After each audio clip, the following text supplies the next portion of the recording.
எப்போவும் காலையில் சீக்கிரமாக எழுந்திரிச்சு எல்லா வேலையும் முடிச்சுட்டு அதுக்கப்புறம் தான் வந்து கொஞ்சம் ரெஸ்ட் எடுப்பேன். ஆனால் இன்றைக்கி வந்து சாட்டர்டே அப்படின்றனால கொஞ்சம் எழுந்திரிச்சதே லேட்டாக தான் எழுந்திரிச்சு பொறுமையாக தான் சமைக்க ஆரம்பித்தேன். காலையில் டிஃபனுக்கு வந்து ராகி சேமியா வாழைப்பழம் வச்சு சாப்பிட்டாச்சு.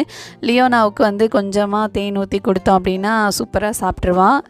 லியா குட்டிக்கு இன்றைக்கி சக்கரவள்ளி கிழங்கு அவிச்சு கொடுத்துடலாம் அப்படின்னு சொல்லிட்டு தான் எடுத்திருந்தேன். 2 ஓரங்களையும் கட் பண்ணி நடு சென்டராக கட் பண்ணி கழுவி வேக வச்சோம் அப்படின்னா வேகிறதுக்கு கொஞ்சம் ஈஸியாக இருக்கும். ஃபஸ்ட்டெல்லாம் எதை வேக வச்சோம் அப்படின்னாலுமே குக்கரில் போட்டு ஒரு 2 விசில் 3 விசில் விட்டுருவேன். ஆனால் இப்போ அந்த மாதிரி கிடையாது. ஸ்டீமர் இருக்கிறனால எல்லாத்தையும் வந்து ஸ்டீம் பண்ணியே கொடுத்துட்றேன். லியோனாவுக்கும் சக்கரவள்ளி கிழங்கு அப்படின்னா ரொம்ப பிடிக்கும். இந்த மாதிரி ஸ்டீம் பண்ணி கொடுத்தோம் அப்படின்னா சாப்பிடுவா. அவளுக்கும் சேர்த்து தான் வந்து வேக வச்சேன்.